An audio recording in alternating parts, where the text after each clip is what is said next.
한 이 부유한 이 실업인이 자신의 마음에 꼭 드는 이 섬을 하나 이렇게 구입을 했습니다.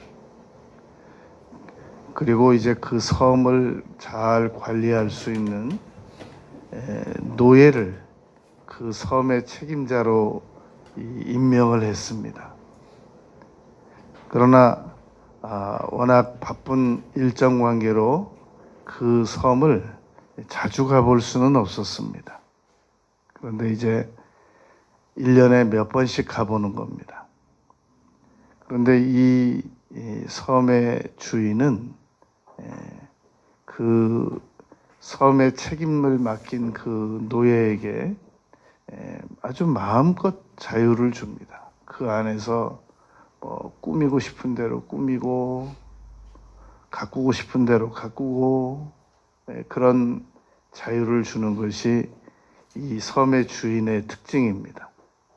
그런데 이제 단호한 면이 있는데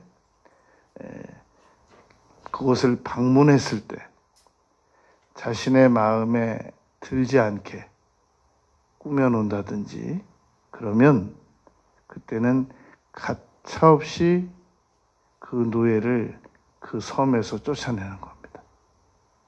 그래서 이 노예는 1년 365일 자유롭지만 언제 그 섬의 주인이 방문을 해서 자신이 그동안 수고하고 노력한 것을 이 마음에 들지 않게 평가를 할 가능성이 있기 때문에 항상 이 긴장하면서 살아야만 하는 그런 처지에 있었습니다. 오늘 우리는 그리스도인들인가, 그리고 그리스도인들은 어떤 신분을 가진 사람들인가를 생각해 보려고 합니다. 첫 번째로 그리스도인들은 종인가 노예인가 하는 문제입니다.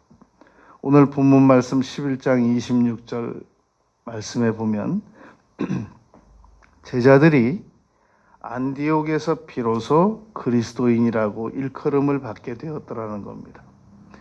그리스도인들이기 이전에 이미 제자들이라고 하는 호칭이 있었는데 그리스도인들이라고 호칭을 외부에서 부르기 시작했다는 것은 당시 다소 조소적이고 경멸적이었습니다.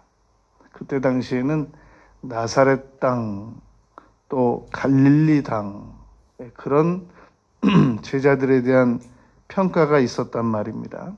그런데 또 하나의 그리스도인이라는 이 외부적 평가가 나온 것은 저들은 그리스도의 소유물이래라고 하는 조소적인 그런 그 평가 호칭이 생겼던 것입니다.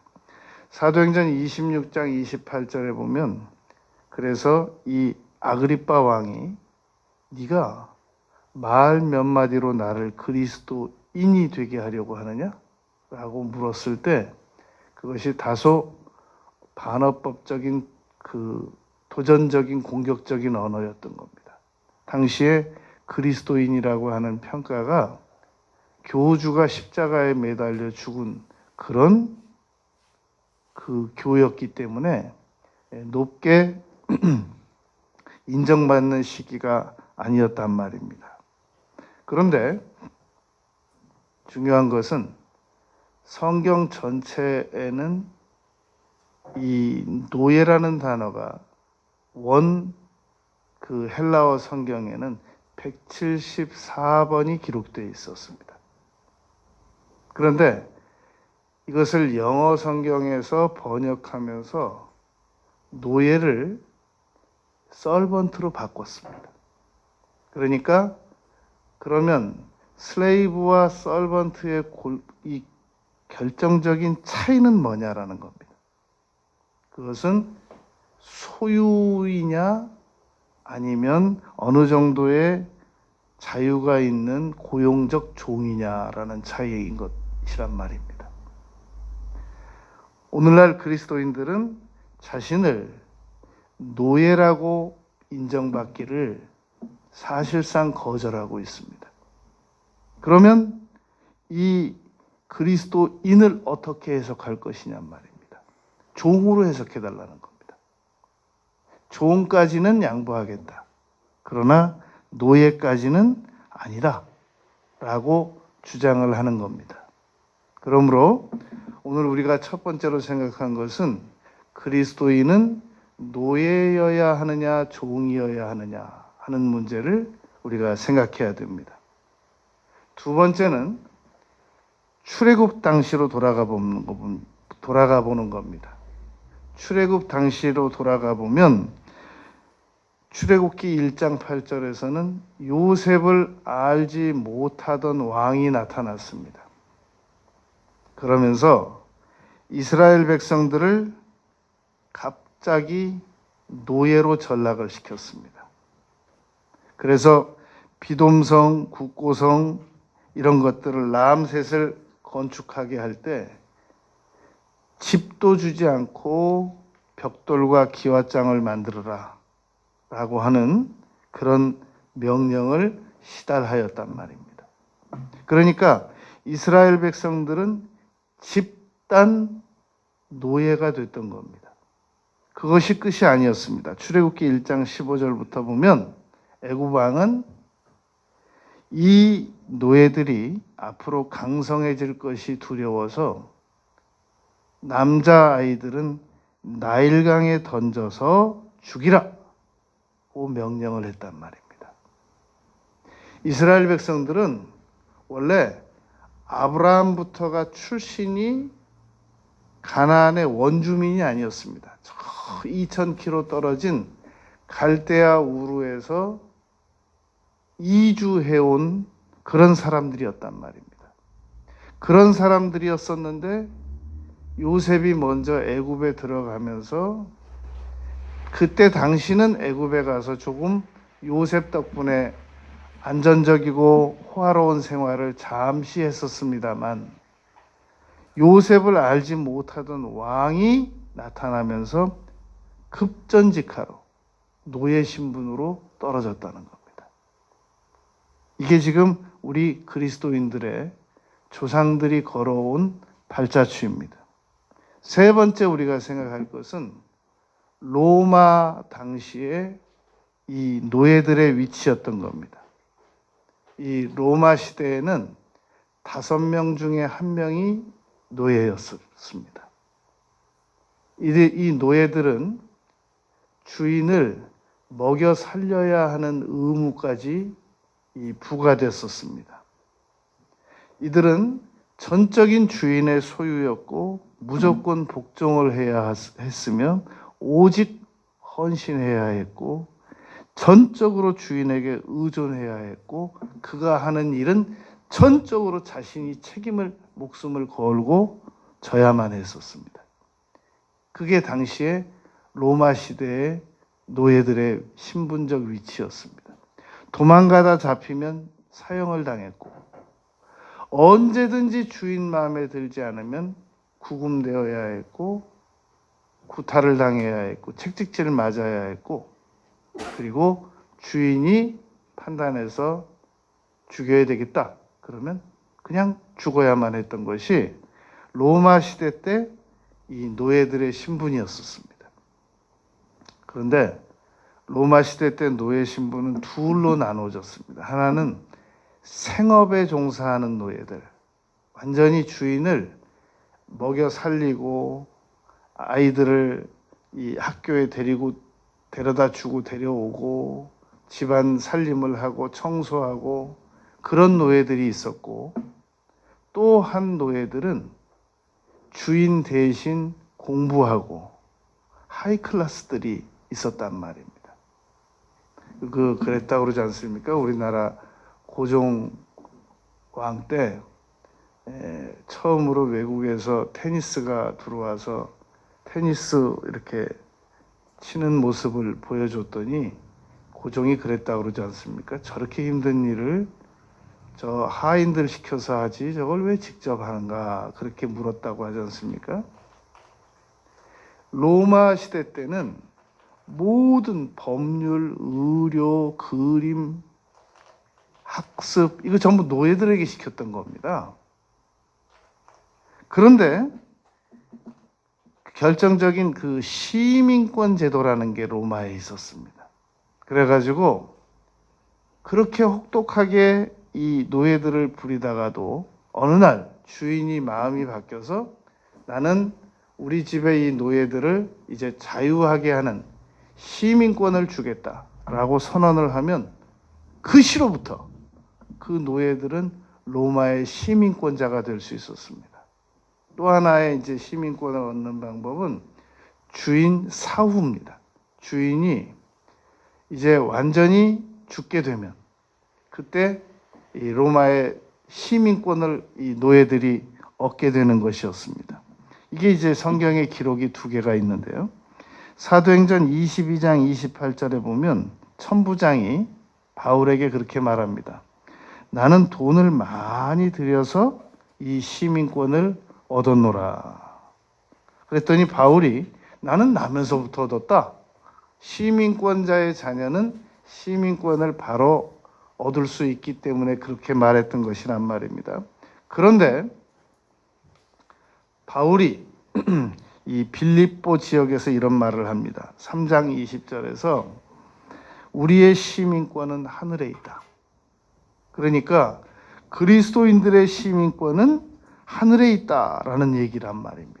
이 프랑스에서는 특전사들이 외국인이라도 용병으로 온 특전사들이 10년간 이 복무를 잘 하면 그러면 그 프랑스의 시민권을 줍니다. 이런 제도가 있단 말입니다. 그런데 놀라운 것은 그리스도인들은 분명히 노예적 위치에 있는데 하나님을 영접하는 순간 자녀가 됩니다. 요한복음 1장 12절에서 영접하는 자 곧 그 이름을 믿는 자들에게는 하나님의 자녀가 되면서 동시에 하늘의 시민권이 발급된단 말입니다. 네 번째 생각할 것은 우리 그리스도인들은 그러나 죄의 노예들이라는 것 사실입니다. 로마서 6장 16절에 보면 너희 자신을 종으로 내주어 누구에게 순종하든지 그 순종함을 받는 자의 종이 되는 줄을 너희가 알지 못하느냐? 혹은 죄의 종으로 사망에 이르고 혹은 순종의 종으로 의에 이르느니라 라고 기록되어 있단 말입니다. 우리 그리스도인들은 조상이 우리 신앙의 선조들 중에 일부가 노예일 수도 있었고 종일 수도 있었습니다. 양반집 자녀일 수도 있었지만 상놈집 자녀일 수도 있단 말입니다. 이스라엘로 말하면 이미 출애굽하기 전부터 세계에 엄청난 영향력을 미치고 있는 유대인들의 조상들은 노예들이었었습니다. 그걸 지금 우리가 잊고 있단 말입니다. 로마서 3장 10절에서 의인은 없으니 하나도 없다. 결국 그게 우리 모든 그리스도인들은 죄의 노예였다라는 겁니다.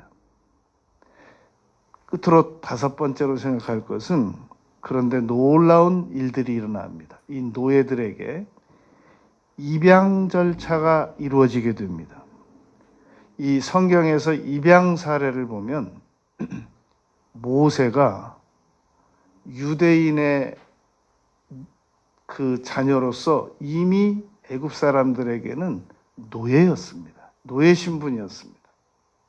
그런데 갈대 상자에 놓여서 물에 띄워졌을 때 바로의 공주가 와서 보고 불쌍히 여겨서 그 노예의 아들 나일강에 버리라고 애굽 왕이 명령해서 나일강에 버려졌던 그 노예의 아들을 입양합니다. 그러니까 이스라엘 백성들은 그토록 자신들이 아브라함 다음으로 높게 여기는 그 모세가 노예의 아들이었다는 사실을 입고 있단 말입니다. 그 노예의 아들이 바로의 공주에 의하여 정식으로 입양돼서 왕의 반열에 올라갈 수 있는 상황이 되었었습니다. 그리고 성경에서 입양 사례를 보면 아브라함이 엘리에셀을 입양합니다. 나의 상속자는 엘리에셀이거늘. 창세기 15장 2절에서 그렇게 말씀한단 말입니다. 그리고 야곱이 자기의 손자 므낫세와 이 에브라임을 정식으로 아들로 입양합니다. 그리고 아브라함은 조카 롯도 입양했다라고 하는 그런 그 학술적 기록이 있습니다. 에스더도 삼촌에게 입양됐다라고 봅니다. 사울의 아들 불구였던 무비보셋도 다윗 왕에게 입양됐다. 그렇게 본단 말입니다. 이렇게 본다면 바울 사도가 로마서 8장 15절에서 모든 그리스도인들은 양자됐다 라고 기록을 했습니다. 그러니까 갈라디아서 4장 5절 6절에서도 이 양자들은 하나님을 아버지로 부를 수 있게 되었단 말입니다. 그런데 놀라운 것은 이 입양이 입양으로 끝나지 않는다는 겁니다. 입양된 우리 그리스도인들은 요한복음 15장 15절에 보면 나는 이제 너희를 더 이상 종이라고 하지 않겠다. 그 종이 서번트가 아니라 슬레이브란 말입니다. 이제 나는 너희들을 노예라고 하지 않겠다. 너희들은 나의 친구다. 라고 예수님께서 노예자들을 친구로 격상시킵니다. 노예의 신분을. 로마 시대 때 일시적으로 있었던 제도이기는 하였지만 주인이 이 노예가 너무 마음에 들고 성실하고 사랑스럽기 때문에 이 노예를 법정으로 데리고 가서 즉시 시민권을 발급받을 수 있도록 허락해 주는 경우가 있었던 것처럼 예수님께서도 우리 그리스도인들을 노예 신분에서 친구로 격상시켜 주는 겁니다. 그리고 죄의 노예에서 탕감을 시켜주는 겁니다. 이게 바로 오늘 그리스도인들이 걸어온 발자취고 그리스도인들의 신분의 변화였던 겁니다. 우리가 결론적으로 생각을 해보면 노예의 신분은 그 주인이 누구냐에 의하여 결정이 된다는 겁니다. 예를 들기가 조금 어려움이 있습니다만 저 국회에 가면 이렇게 의원들을 모시고 온 기사님들이 이렇게 모이는 곳이 있답니다. 그런데 그 기사님들끼리 모이는 자리에도 국회의장 기사님들이라든지 국회에서 다른 의원들보다 신분이 좀 높은 의원들을 모시는 이 기사님들은 일반 의원들의 차를 모는 기사님들하고는 말도 섞지 않는답니다. 그러니까 신분이 다 다른 겁니다. 노예라고 해서 다 똑같은 노예가 아니란 말입니다. 로마 시대 때 주인을 섬기는 그런 노예의 주인과 애굽 시대 때 그 주인을 섬기던 그런 노예 신분과 우리 그리스도인들이 섬기는 노예로서 섬기는 주인의 신분은 다른 거라는 겁니다. 우리 그리스도인들이 노예적 위치에 섬기는 주인은 만왕의 왕이라는 겁니다. 그런데 우리가 이것을 자주 잊고 있단 말입니다. 아주 오래전에 제자입니까? 라는 책이 우리나라에 한참 많이 읽혀진 적이 있었습니다. 후안 카를로스 오르티즈 목사님이 저 스페인에서 써서 번역돼서 우리나라에 들어와서 두란노 서적에서 번역해서 많은 교인들에게 읽혀진 적이 있었습니다. 그 책에서는 이런 지적을 했습니다.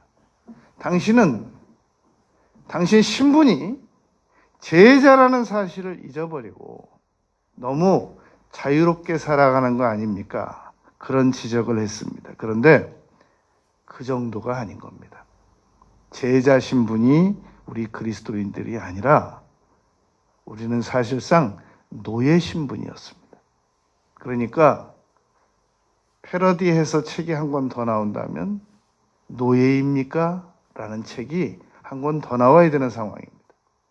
그런데 제자입니까가 라는 책까지는 읽혔을지 몰라도 노예입니까? 라는 책이 만약에 나오면 우리 그리스도인들 가운데는 아마 의도적으로 읽지 않을 사람들이 훨씬 더 많을 수 있다는 겁니다.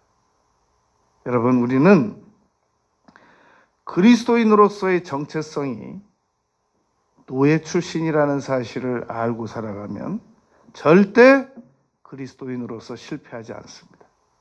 그러나 우리가 노예 출신이라는 사실을 인정하고 싶지 않고, 그리고 노예 출신이라는 사실을 망각하고 기억하지 않게 되면 우리는 앞으로 살아가면서 세상적으로는 많은 것들을 이것저것 성취할 수 있습니다. 그러나 그리스도인으로서 성공할 수 있다는 가능성은 매우 낮습니다. 왜 오늘날 우리 그리스도인들이 이렇게 교만한가? 그것은 자신이 노예 출신이라는 사실을 망각했기 때문입니다. 자신이 노예 출신이었다는 사실을 인정하지 않고 싶기 때문에 우리 그리스도인들이 지금 이렇게 교만한 겁니다. 한 그리스도인이 자신의 노후에 대한 계획을 세운 것을 전달되어서 읽혀지는 내용이 있습니다. 나는 평생 그리스도인으로 살았다. 나는 양심적으로 살았다. 나는 그리스도인으로서 나름 자부하건대 성실하게 살았다. 그러므로 나의 노후는 아주 아름다운 섬으로 가서 아름다운 별장과 같은 집을 짓고, 그리고 나는 행복하고 평안하게 살기를 원한다 라고 그분의 개인적인 소신과 희망을 밝힌 그런 글을 제가 한번 읽은 적이 있었습니다. 그분이 자신의 신분이 노예라는 사실을 분명히 알고 그렇게 말했다고 하면 우리는 아무 이의도 제기할 수 없습니다.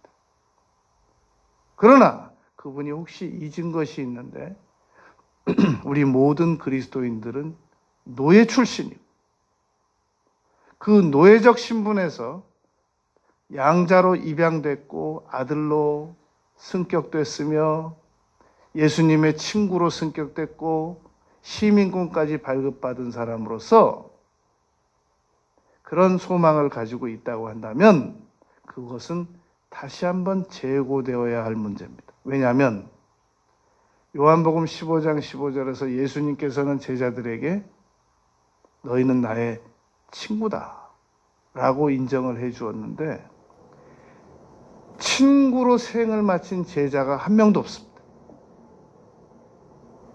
저마다 노예로서 그의 인생을 마쳤고 마지막 순교함으로 그 인생을 마쳤기 때문입니다. 우리가 왜 그리스도인으로서 이렇게 마음속에 못마땅한 게 많고 불편한 게 많고 기분 나쁜 일이 있는 게 많고 섭섭한 일이 많으냐면 자신이 노예적 신분이라는 사실을 잊어서 그렇습니다. 우리 그리스도인들은 하나님께로부터 하늘의 시민권과 자유로운 자녀의 신분 보장받았습니다.